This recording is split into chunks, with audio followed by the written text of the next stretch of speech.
I'm coming to a really cute spot, and I'm hoping that it's been upkept because the park seems to be in disarray. I can tell that these trees haven't gotten very much water. Oh wow, everything is dry. Everything's dry in here. This was my favorite spot because everything was like a little grove. Everything was so beautiful and green. Wow. I used to come here every Sunday morning, and this tree that has been cut down but the stump has been left here was one of my favorite parts of this park because I used to come and sit on that stump, and then I'd bring an offering, for the birds, for the animals, whether it was fruit or whether it was even popcorn or something like that, seed that the birds could eat. And I remember being here and just calling on the energy of the woods, the fair folk, and just invoking nature. Wow. It's a shame. It's a shame they haven't kept up this area at all. But I love the fact that the trees have always provided a shelter from the elements, because if you see, they're all tangled, intertwined into each other, and then it looks like somebody made a makeshift of something right there. But I don't know if I can get very close because I see a lot of areas that have poison oak, possibly poison ivy, and I don't want to get that mess on my skin because I will be itching for days and have all kinds of things on my body that I don't want. It looks like chicken pox, but it's not. See how close I can get. But this is one of my favorite trees. And I'm wearing shorts. I'm not wearing pants, so I'm not about to chance that. But do you see that tree? That was one of my favorite trees of all time to be coming and leaning on. I just love nature. And sometimes we've got to be like the things are in nature.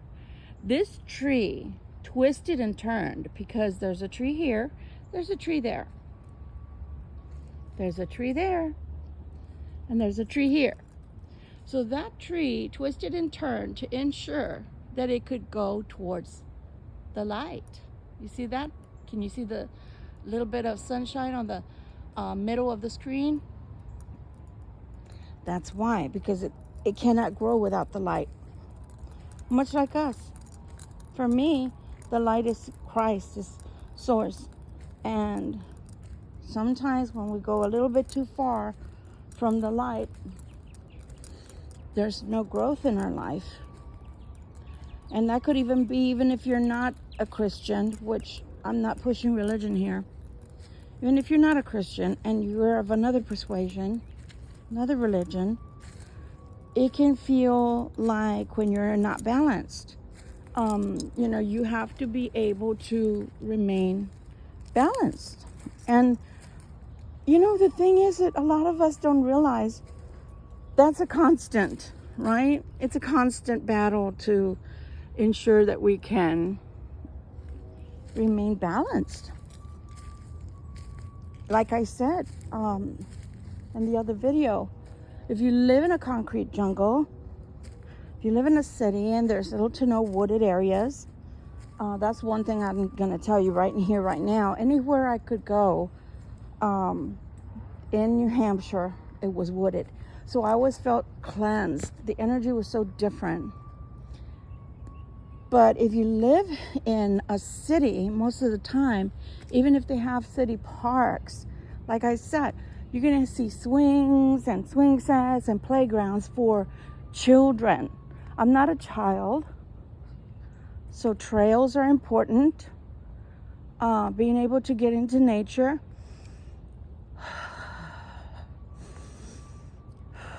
and just breathe in the air. Something different, right? Something different. And why do I say that? Why do you think I say something different? Well, there's one thing I realized today. Lately, I've had this like urge to change things, change a routine that I'm doing. And mostly it's because I realized, especially this morning, I opened my eyes while I was in bed, of course. You open your eyes, and no sooner do you open your eyes, you're already thinking about all the responsibilities of the day. And then you're brushing your teeth and combing your hair, and you're getting dressed, and before you know it, you're already behind the wheel. And that's what I started realizing and recognizing this morning was, where's the you time? You hear the birds in the zoo, the animals in the zoo. You know, where's the you time? Where's time for you to just be one with nature, one with God? Where's that time? Because responsibilities are constantly knocking at the door and serve as an alarm and say, hey, it's time to get going. Where are we going? Where do you think we're going? We're going to work. Where do you think we're going? We're going to fulfill those responsibilities. Where do you think we're going? We're going to serve this or that or the other. It becomes monotonous. Your life becomes stale, boring, and overwhelming. There's nothing that you can do. There's nothing that you can sidestep. Responsibilities are always going to be there.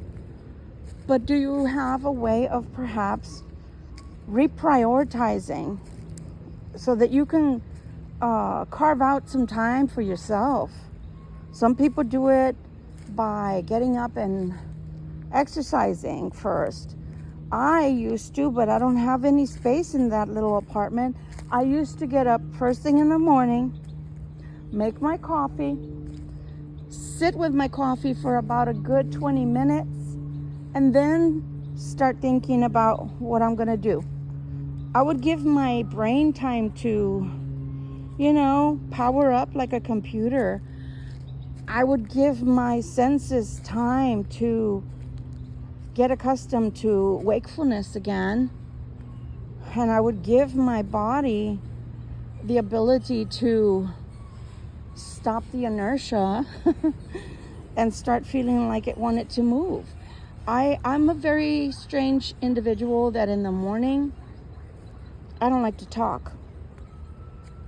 I'm going to say that again. I'm a strange individual that in the mornings, I don't like to talk. I don't like to talk. I don't want to hear the sound of my voice. I don't want to hear the sound of anybody's voice. I just want to sit there in contemplation, quiet contemplation. I don't want to have to be responsible or answer questions.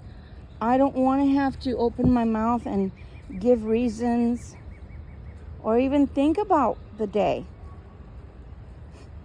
I have enough time to think about the day when I wake up fully.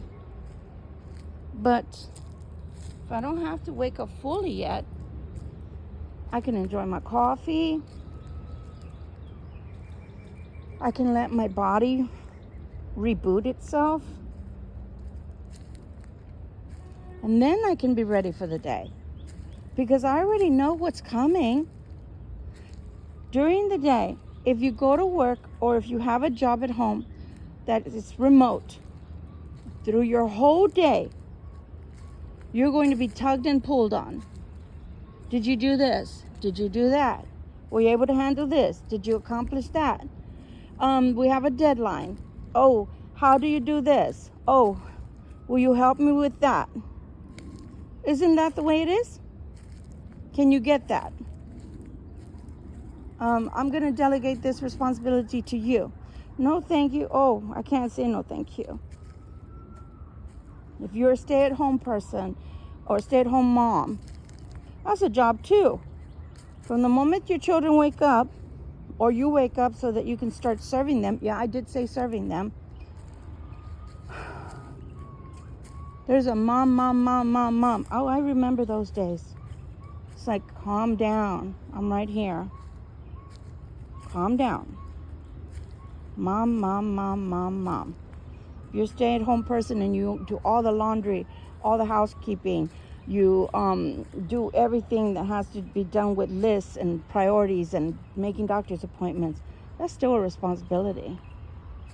Those are still things you're responsible for.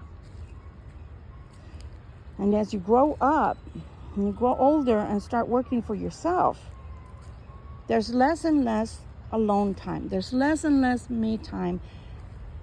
And there's less and less time to shut the world out.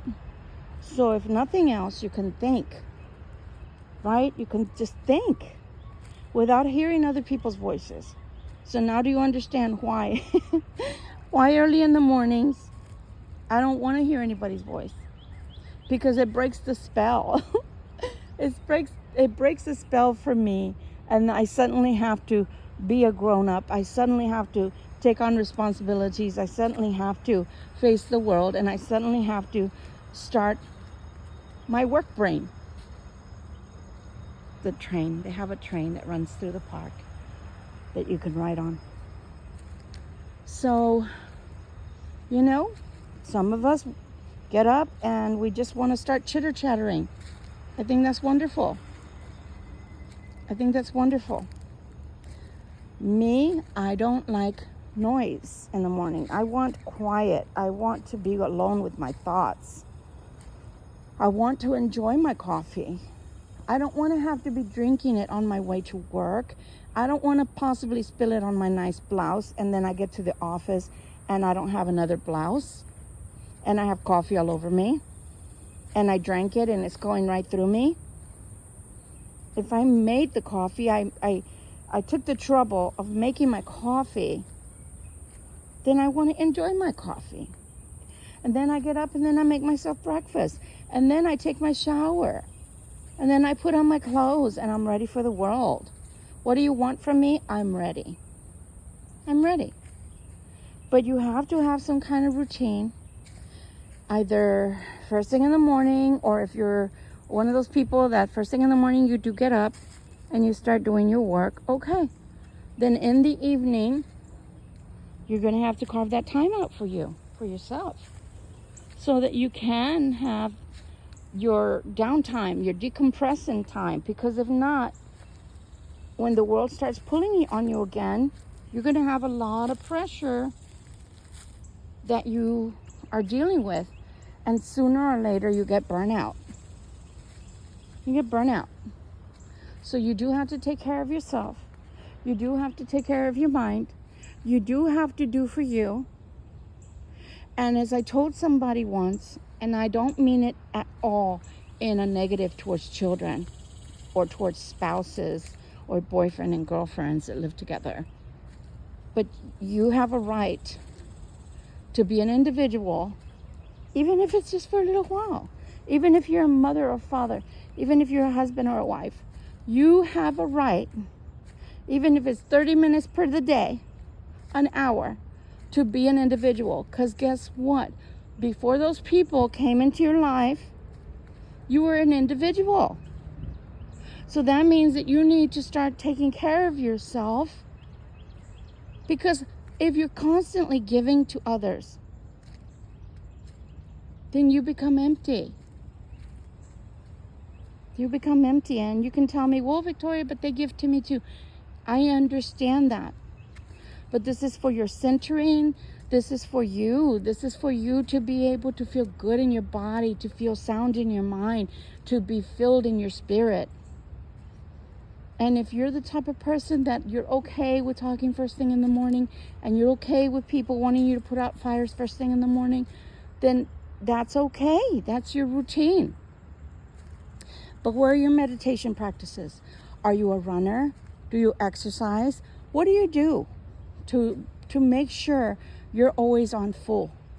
I didn't say, what do you do to make sure that you keep going for your family or for your spouse or friends? What do you do?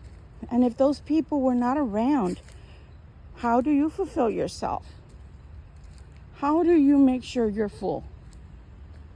It's just food for thought. Because everyone wants to pull on us. And every one of those relationships forms responsibilities that come towards us. And then we have to figure out how to accomplish those responsibilities every single day of our life until we put our feet in the grave. So, what are you doing for yourself? And if you do nothing for yourself, why? And if you are doing something for yourself, do people make you feel like you feel guilty because you take that time out for you? You know? All those things matter. They matter for longevity. They matter for calm. They matter for peace. They matter for your spirit. All those things matter. And if you don't take care of yourself, we can end up sick physically. We can end up broken of spirit. And we don't want that. I know you don't want that for anybody. So I know that you wouldn't want that for yourself.